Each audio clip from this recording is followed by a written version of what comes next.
Yo, yo, yo, it's your time again. Now you listen to Reality Talk. I'm going to ask you some questions on myself and family members.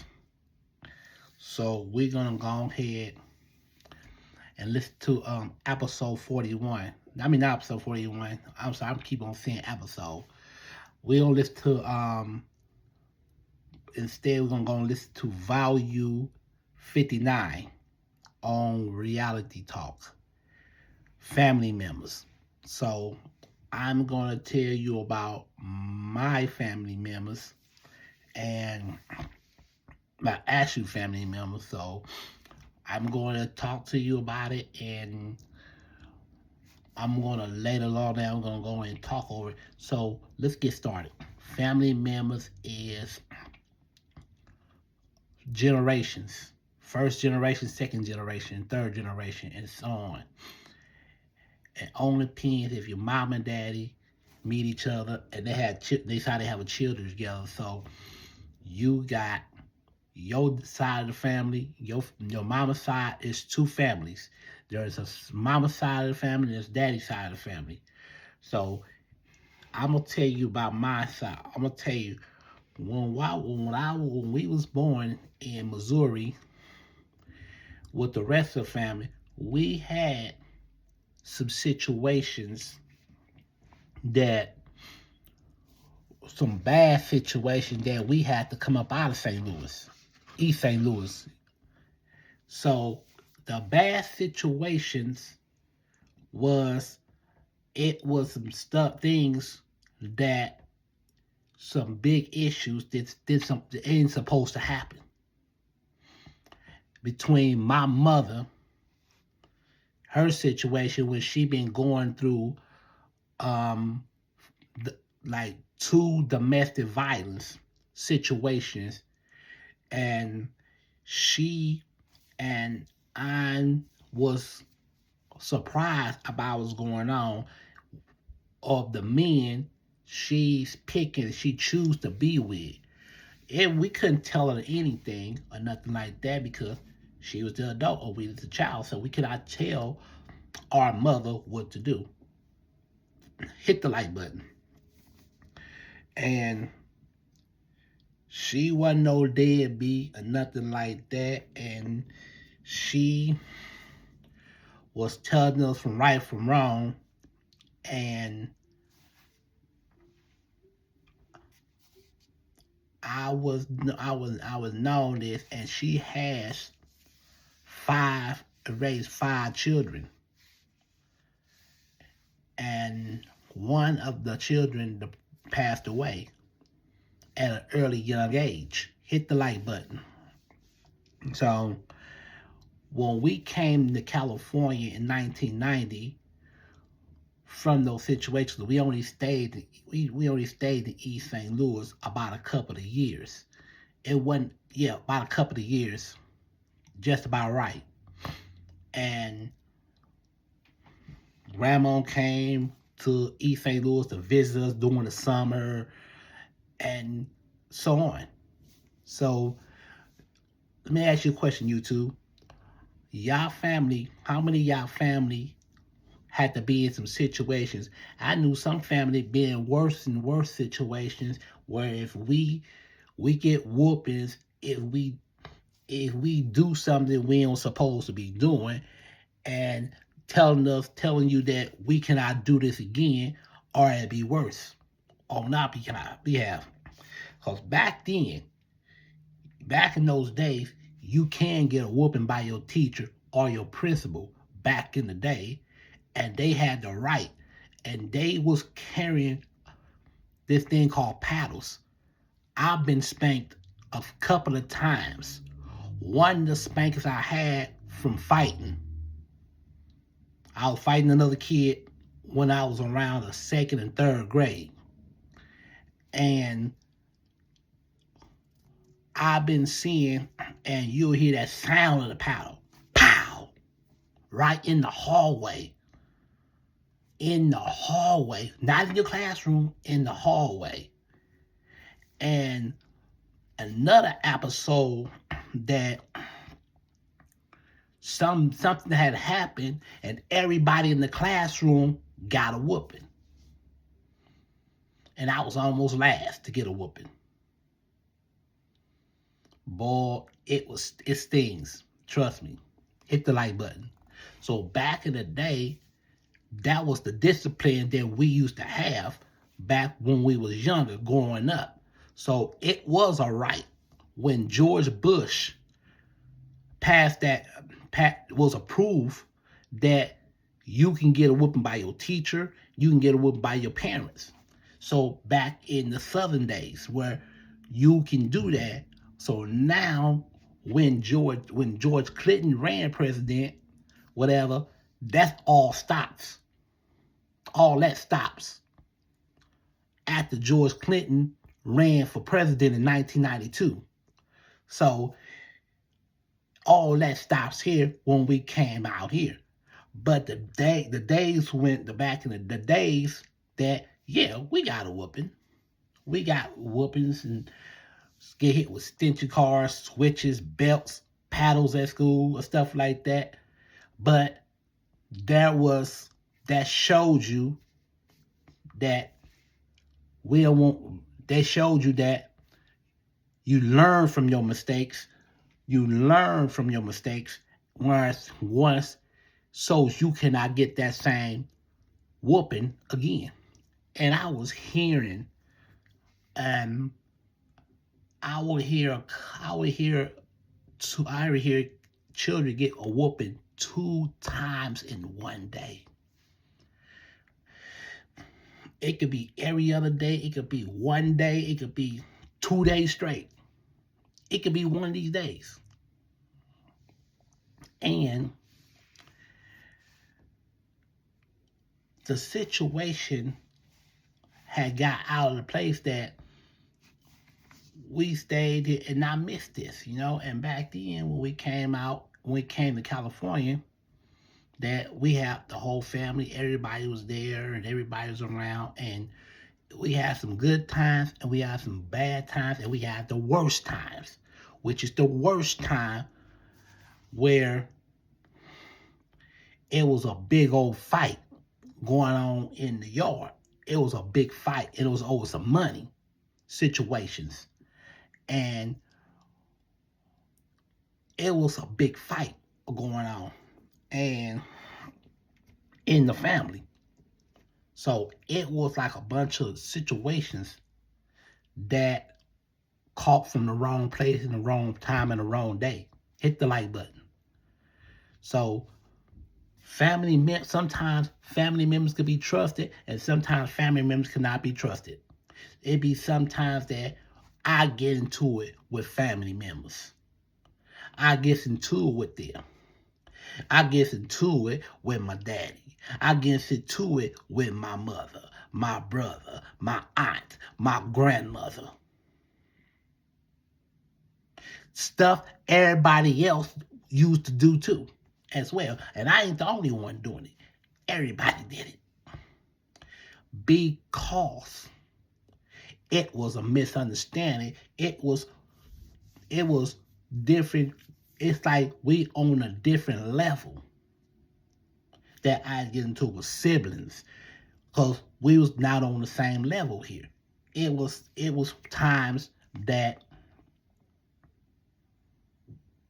a brother and a sister got into it so tough, the police had to show up. Hit the like button. And it's love and it's into it.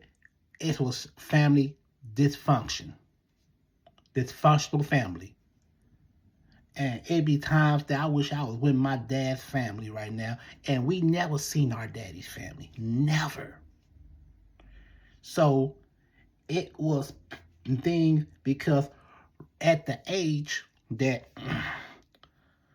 my daddy decided he was the black sheep of the family, and he decided all his brothers and sisters goes to church. And he wasn't them type of person. He don't like following orders. So he ended up running away at around 14, 15 years old and never came back to that family. But it was a couple of times he had got in touch with his mama, and we spoke to the mama. We had our uncles, sisters, and stuff like that. And last time, I think in last time that my mama got in touch with our grandmother, which is his mother, it was in the 90s. I think mama talked to her one time. It was in the 90s.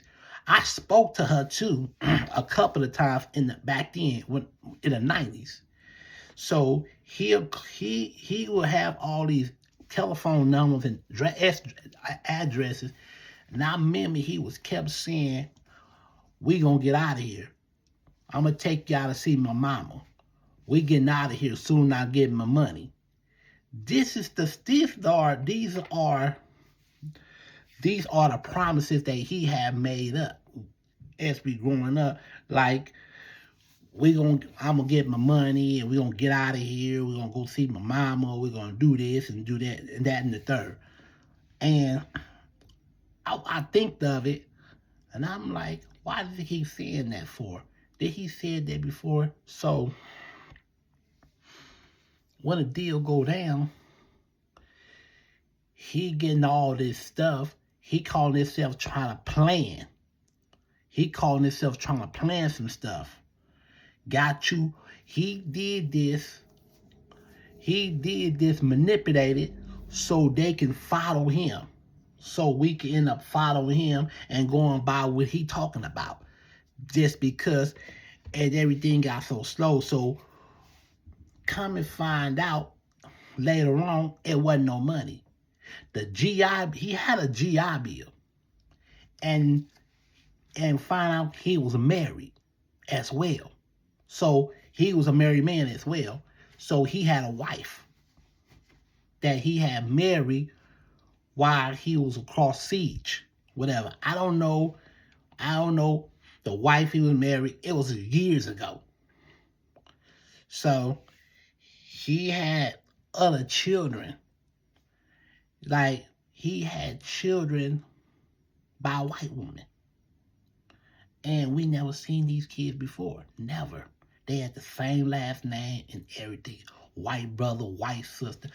I never seen these people before. He never mentioned us about these people. He never mentioned us about these people. Somebody else in the family had to mention us. Like, my grandmother had to mention us about his white family.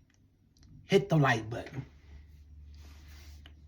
So, other than that,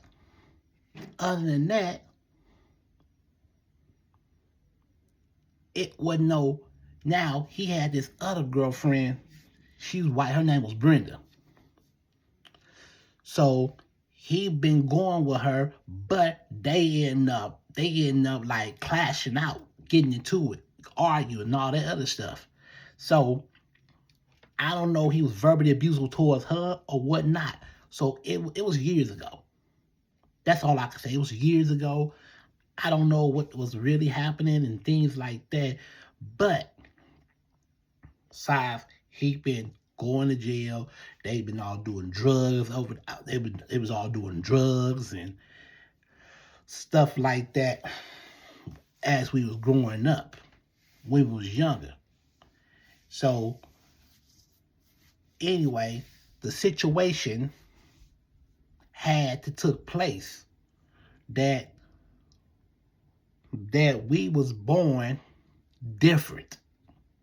We was born different from all the drugs they been using. All the drugs they been using. And we ain't talking about no weed. We ain't talking about no marijuana. And we ain't talking about no cigarettes. We talking about hardcore drugs. The drugs is going to turn you to something else for the rest of your natural life. The drugs is going to put you out in the street and have you, the drugs that's going to take your beauty away from you. You used to be pretty, now you're not no more. because the drugs took your beauty. That's what I'm talking about here. The drugs that take your beauty away from you. Hit the like button. So it was some situation that my mama claiming that he jumped on her, that he claimed that he jumped on her and all these type of things. You know what I'm saying? So we was younger, so we wasn't understand. I believe it's true. And the payback he got was us talking crazy to him. But the thing is, I apologize. I apologize. The good old that I apologize to all my people. Most of the people, I'm gonna tell you the reason why. The reason why I ain't show up to no funeral, I'm gonna tell you why I ain't show up to no funeral. Because I do not want to be depressed. I've been depressed already. I've been feeling sad a little bit. I've been hurting a little bit. I've been doing it. I don't want to see my grandmother in no casting. I don't want to see my auntie in no casting. I don't want to see none of my uncles. I don't want to see none of my family laying in no casting. Because that's going to give me a flashback. I'm gonna be flashbacking from these things, and it's gonna be hard for me to sleep, and it's gonna be hard for me to understand that it's gonna be where I really don't care anymore. Then I will go real far. It could cause people to harm themselves, kill themselves, all these type of things that it could even to build on. It can build up on you where it can happen. Things like that can happen to other people, but at the same time, I have the grace of God. You know what I'm saying? So I'm sorry. And if they don't understand, if they don't want to accept it, if they mad at me because I don't come around no more, I understand. And I'm sorry, and then I can do about it no more. I wish I could go back in time and take back what happened. But again it was too much drama. It was too much going back and forth. I had to deal with it all day, so I couldn't do nothing. It was too much negativity. They ain't got nothing positive to talk about. I cannot afford to be around somebody if not positive about it. Because every time you trying to do something positive, here comes somebody want to turn it negative. So I just say, you know what? I'm gonna just move on from all this. I gotta let myself, and I gotta believe myself, and I gotta get myself back situated again where I can able to understand myself. I gotta understand, man. There's a lot of people don't understand. Because you got people that don't understand another person, don't understand me because I'm telling you what's happening, but they change things around to make it seem that they don't understand. So now I gotta back up off of you. My reality is you go to a therapist, dog, you can go talk to guys, you can talk to another person who will understand what you're coming from. Maybe they can write it down on the paper, whatever. This is what these therapists are for. Because if you go talk to a regular person or somebody, they're not going to understand. Because flies don't get lucky. Now, let me ask you another question, you two.